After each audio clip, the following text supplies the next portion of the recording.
미래그룹 본사 최상층 집무실 창밖으로 서울의 전경이 내려다 보이는 곳에서 박진호 회장은 오랜 집사 김영철과 깊은 대화를 나누고 있습니다. 창가에 서 있는 박진호의 얼굴에는 수십 년간 품어온 그리움과 상실감이 깊은 주름으로 새겨져 있죠. 그의 손에는 오래된 사진 한 장이 들려 있습니다. 영철 씨, 나 미쳤나 봐요. 30년이 지났는데도 그 애가 우리 딸이라는 느낌이 자꾸 드네. 김영철은 무거운 침묵 속에서 고개를 끄덕입니다. 그도 한유림이 처음 박 회장의 저택에 들어섰을 때 느꼈던 이상한 기시감을 부정할 수 없었습니다. 하지만 확신할 수 있는 것은 아무것도 없었습니다. 회장님, 제가 한유림 씨에 대해 조사해 보겠습니다. 하지만 너무 큰 기대는 하지 마십시오. 30년이라는 세월은 결코 짧지 않으니까요.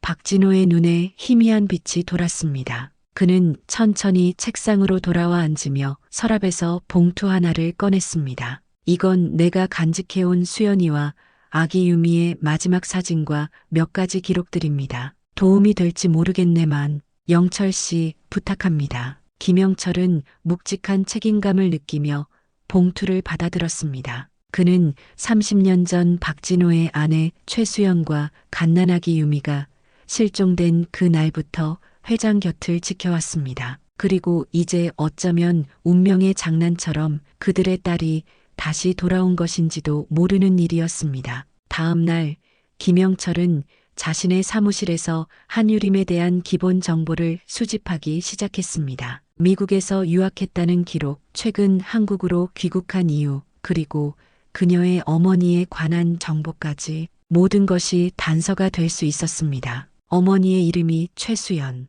나이도 맞고 미국 시애틀에 거주했다는 기록도 있네. 하지만 이것만으로는 김영철은 깊은 한숨을 내쉬었습니다. 결정적인 증거가 필요했습니다. 그는 유림이 과외를 하러 오는 날 그녀의 가방에서 떨어진 열쇠고리를 발견했습니다. 그것은 특이한 모양의 작은 은재 펜던트였는데 박진호가 아내 최수연에게 선물했던 것과 놀랍도록 유사했습니다. 김영철의 가슴이 빠르게 뛰기 시작했습니다. 이건 단순한 우연이 아닐 수도 있었습니다. 그는 즉시 유림의 거주지 근처를 조사하기 시작했고 그녀가 병원에 입원해 있는 어머니를 자주 방문한다는 사실을 알아냈습니다. 서울중앙병원 510호실 최수연 씨가 입원해 있다고 합니다. 이 정보를 들은 박진호의 눈에 눈물이 맺혔습니다. 30년간 찾아 헤맨 아내가 이렇게 가까이 있었다니. 하지만 그는 섣불리 움직일 수 없었습니다.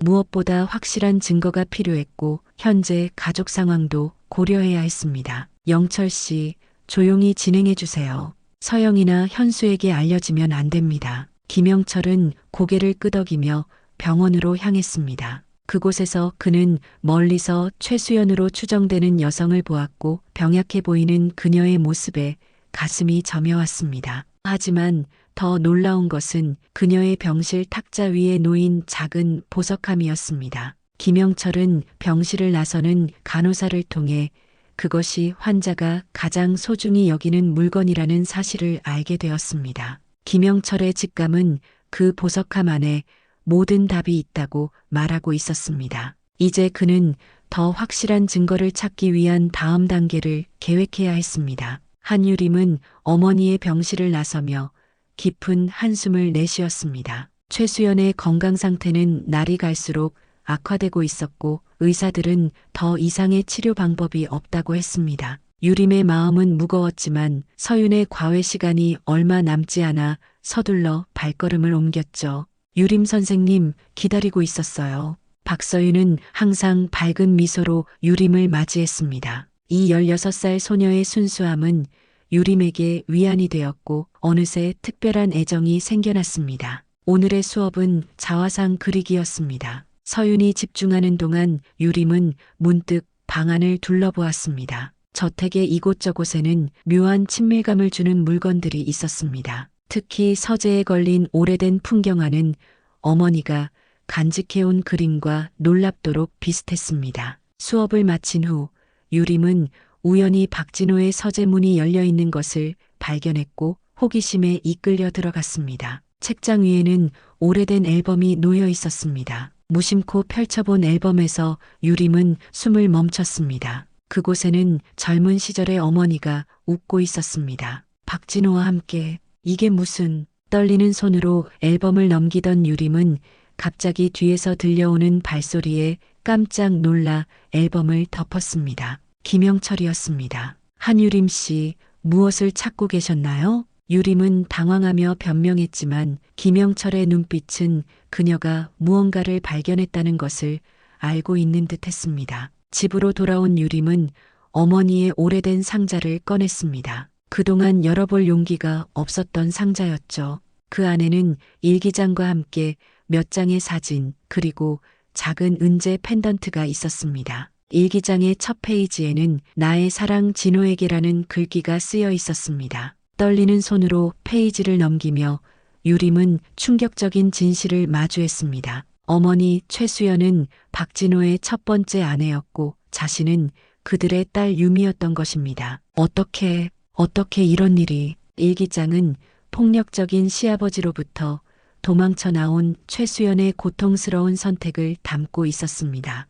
그녀는 남편 진호를 사랑했지만 그의 아버지의 폭력과 위협에서 아이를 지키기 위해 모든 것을 버리고 도망칠 수밖에 없었던 것입니다. 유림은 자신의 정체성이 무너지는 느낌이었습니다. 지금까지 알고 있던 자신의 삶이 거짓이었다는 사실, 그리고 자신이 그토록 존경했던 어머니가 이런 비밀을 간직하고 있었다는 사실에 깊은 혼란을 느꼈습니다. 다음 날 병원에 간 유림은 처음으로 어머니에게 진실을 물었습니다. 엄마, 나는 박유미인가요? 박진호가 제 아버지인가요? 최수연의 눈에서 눈물이 흘러내렸습니다. 더 이상 숨길 수 없다는 것을 알고 있었습니다. 미안해, 유림아. 엄마가 너무 두려웠어. 진호의 아버지는 우리를 가만두지 않았을 거야. 그 사람이 죽은 후에도 돌아갈 수 없었어. 너무 많은 시간이 흘러버렸으니까.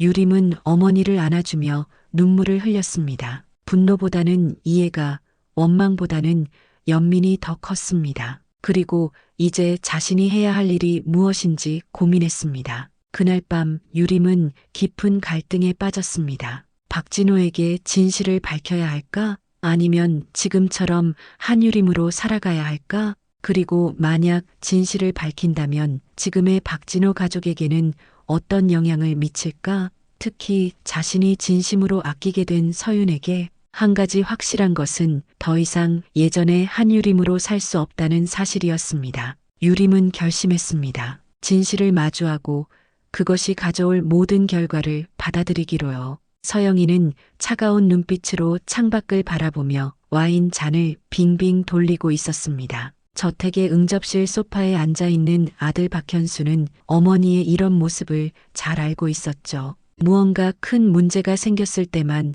보이는 표정이었습니다. 어머니, 무슨 일 있으세요? 서영이는 천천히 아들을 향해 돌아섰습니다. 그녀의 얼굴에는 불안과 분노가 교차하고 있었습니다. 김영철이 요즘 수상해. 병원에 드나들고 회장님과 밀담을 나누고 처음에는 그저 건강 문제인가 했는데 오늘 우연히 들은 이야기가 있어. 서영이는 자신이 우연히 엿들은 박진호와 김영철의 대화 내용을 아들에게 전했습니다. 한유림이라는 여자가 진호의 잃어버린 딸일 가능성, 그리고 DNA 검사를 통해 확인하려는 계획까지. 이게 사실이라면 우리는 끝이야. 회장님의 첫째 딸이 돌아온다면 내가 상속받을 회사 지분은 물론이고 모든 것이 위험해질 거야. 박현수의 얼굴이 굳어졌습니다. 그는 어머니의 말대로 이 상황이 얼마나 위험한지 잘 알고 있었습니다. 30년간 아버지의 회사를 물려받기 위해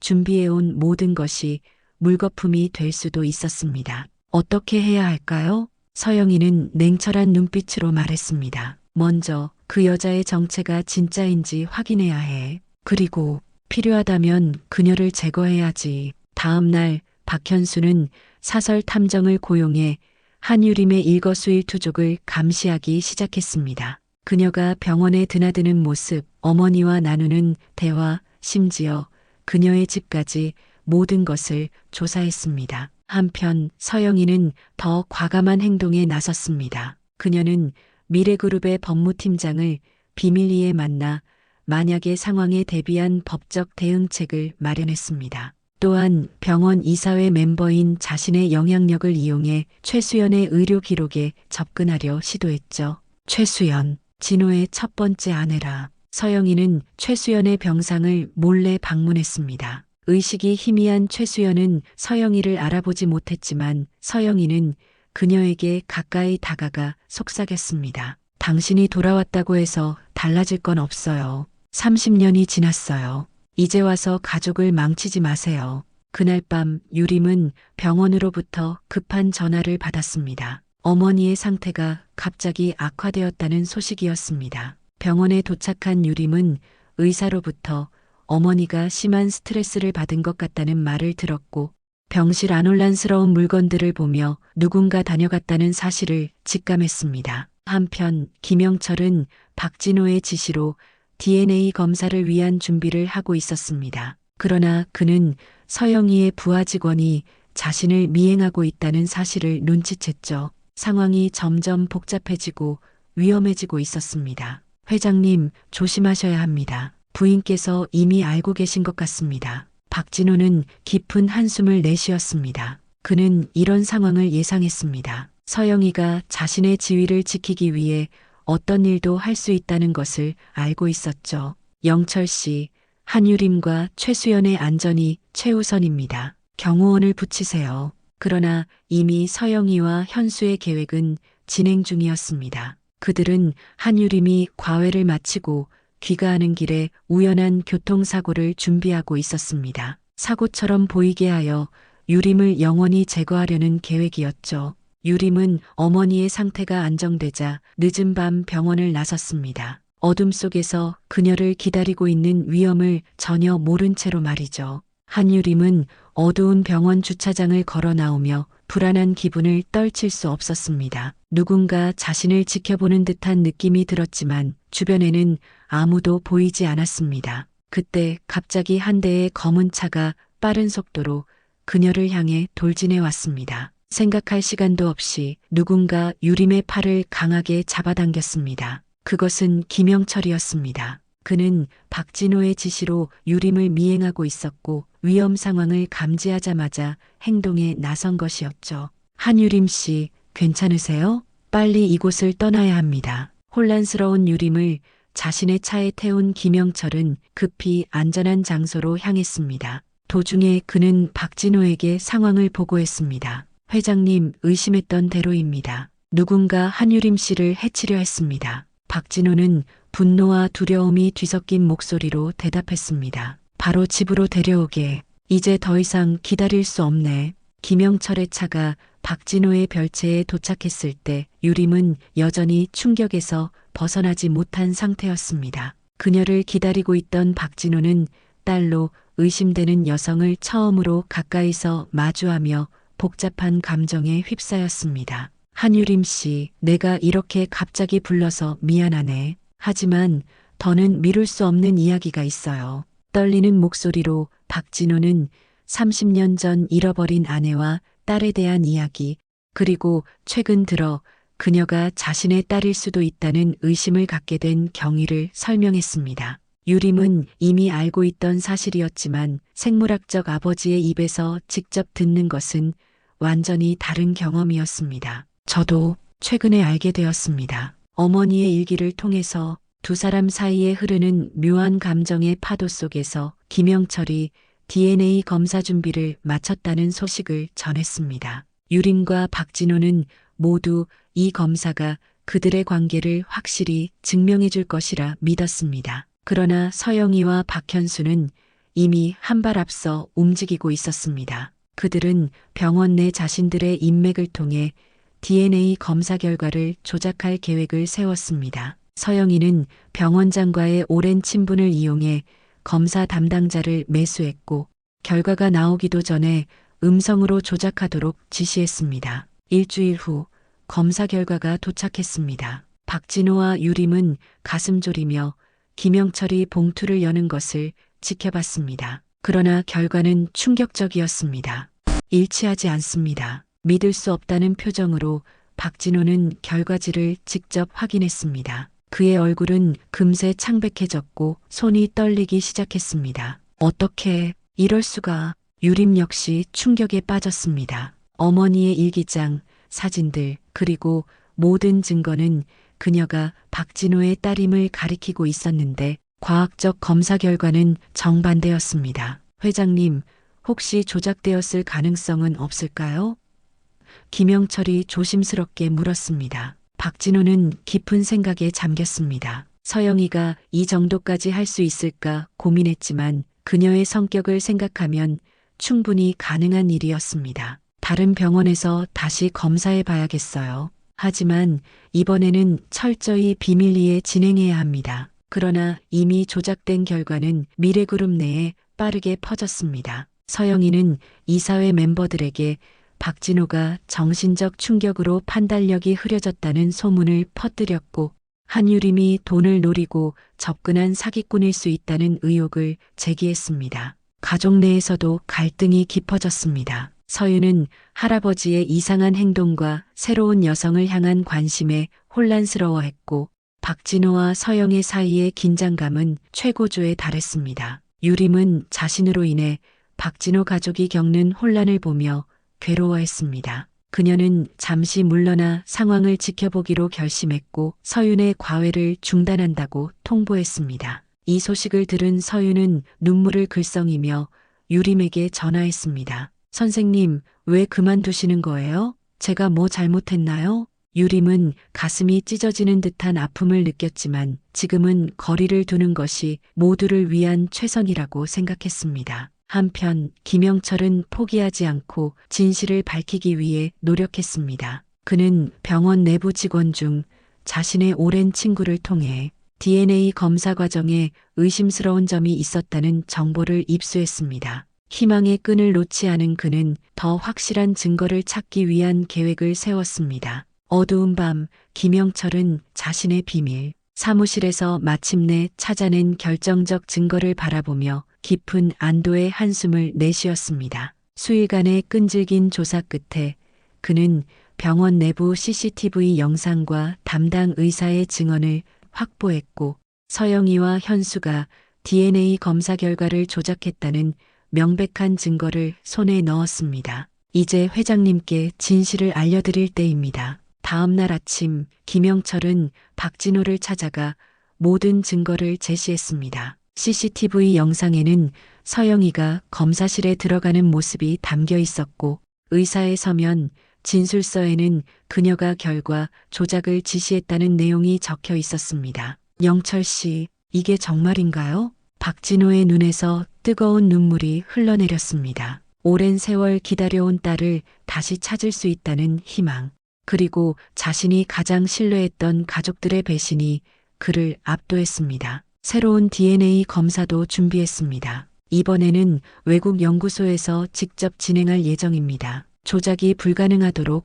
모든 조치를 취했습니다. 박진호는 천천히 고개를 끄덕였습니다. 그의 눈에는 이제 결연한 의지가 서려 있었습니다. 서영이와 현수를 불러주세요. 그리고 한유림 씨에게도 연락해 주십시오. 김영철이 떠난 후 박진호는 창가에 서서 멀리 보이는 도시 풍경을 바라보았습니다. 30년의 세월이 그의 마음에 남긴 상처와 그리움, 그리고 이제 마주하게 될 진실, 모든 것이 복잡하게 얽혀 있었지만 그는 더 이상 도망치지 않기로 결심했습니다. 어떤 결과가 나오더라도 진실을 마주할 때였습니다. 서영이와 현수가 도착했을 때 박진호의 집무실은 무거운 침묵에 휩싸여 있었습니다. 그들의 얼굴에는 불안감이 역력했고 특히 서영이는 뭔가 불길한 일이 일어날 것을 예감한 듯 초조한 기색이 역력했습니다. 당신들이 한 일을 모두 알고 있습니다.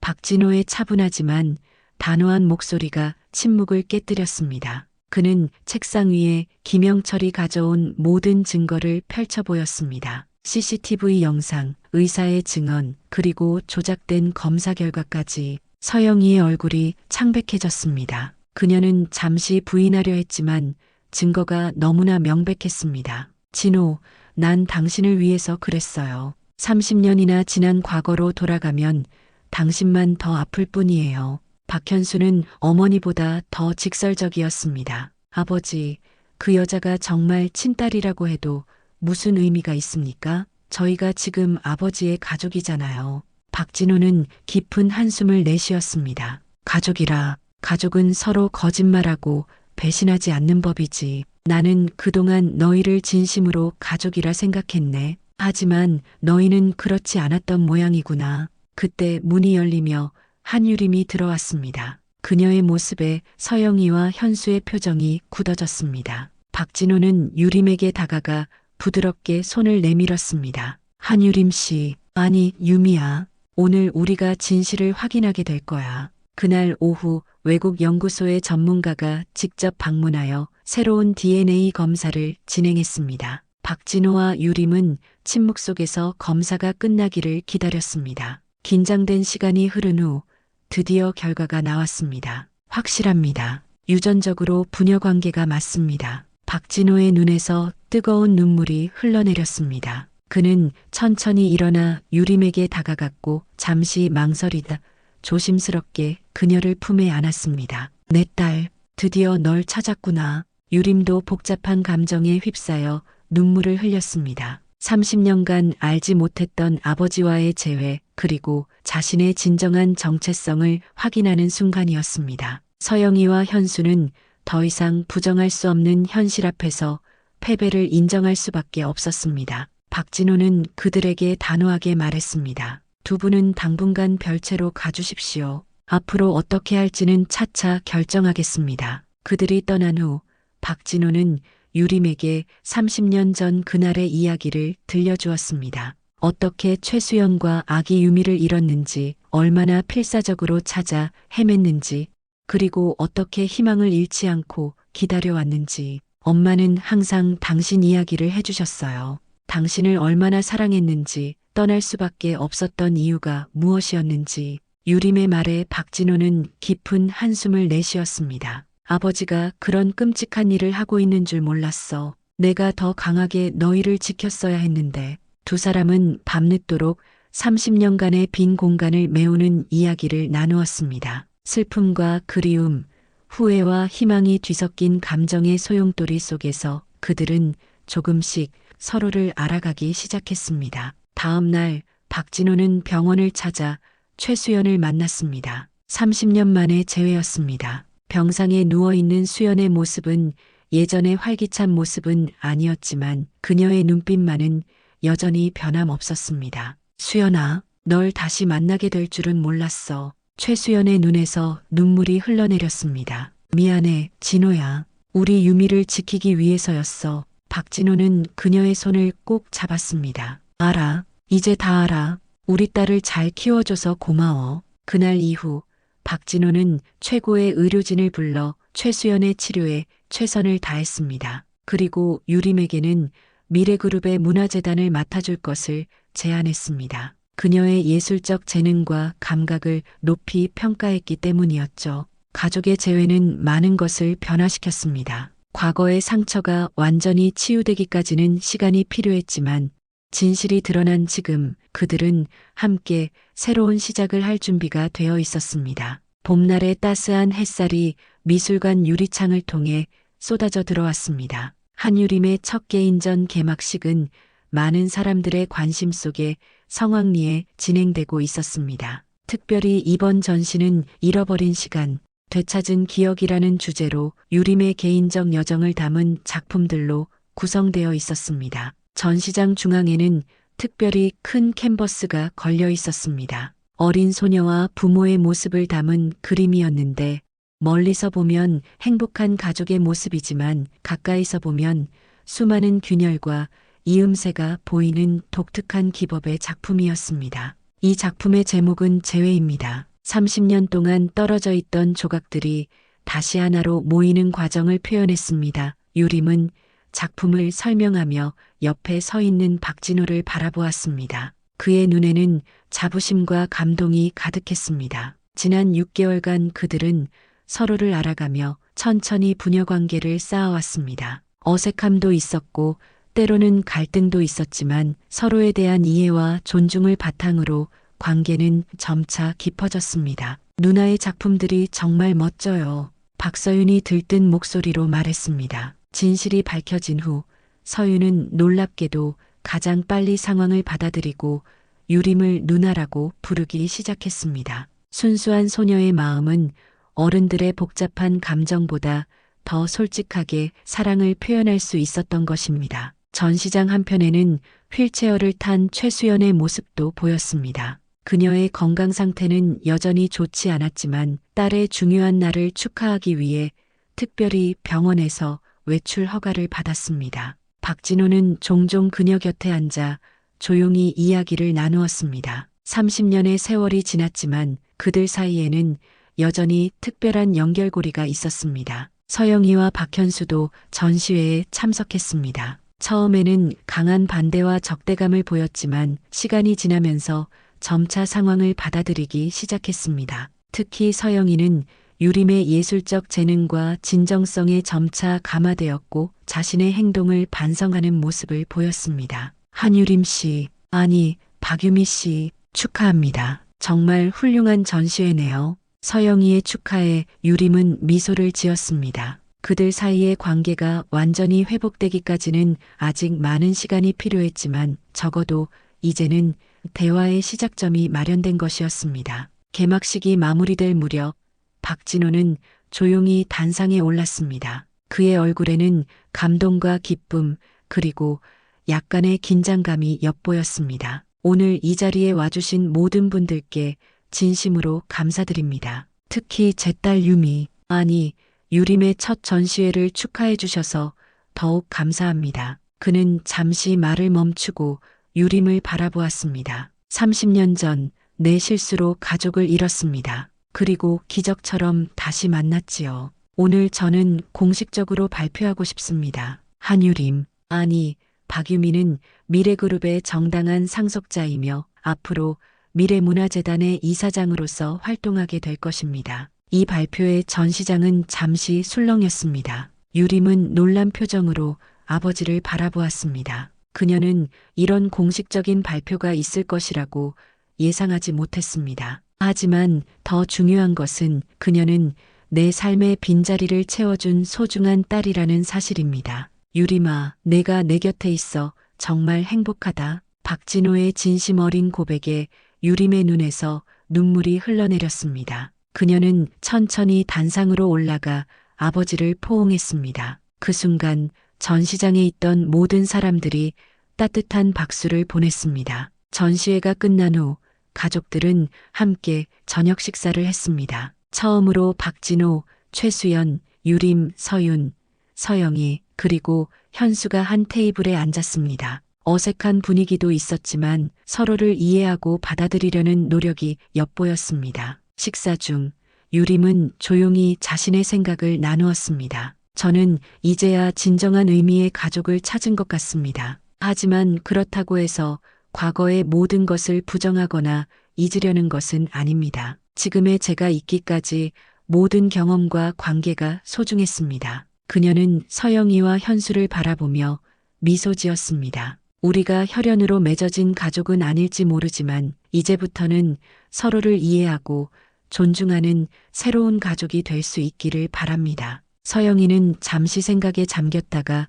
조용히 대답했습니다. 당신의 너그러움에 감사해요. 나도, 우리도 노력할게요. 식사가 끝나갈 무렵 박진호는 샴페인을 따르며 건배를 제안했습니다. 오늘은 단순히 유림의 전시회를 축하하는 날이 아닙니다. 새로운 가족의 시작 그리고 상처의 치유를 위한 첫걸음입니다. 우리 모두의 행복과 화합을 위해 건배합시다. 모두가 잔을 들어 올렸고 유리잔이 부딪히는 맑은 소리가 울려 퍼졌습니다. 그 소리는 마치 오랜 세월의 상처와 오해가 씻겨 내려가는 소리 같았습니다. 그날 밤 유림은 자신의 작업실에 돌아와 창밖을 바라보았습니다. 서울의 밤하늘에 빛나는 별들처럼 그녀의 마음속에도 새로운 희망의 빛이 반짝이고 있었습니다. 그녀는 이제 자신이 누구인지 알았고 어디에 속해 있는지도 알았습니다. 하지만 더 중요한 것은 앞으로 어떤 사람이 되고 싶은지에 대한 명확한 비전이 생겼다는 것이었습니다. 유림은 새 캔버스를 꺼내 이젤에 설치했습니다. 그리고 붓을 들어 자신의 새로운 이야기를 그리기 시작했습니다. 그것은 끝이 아닌 진정한 시작이었습니다.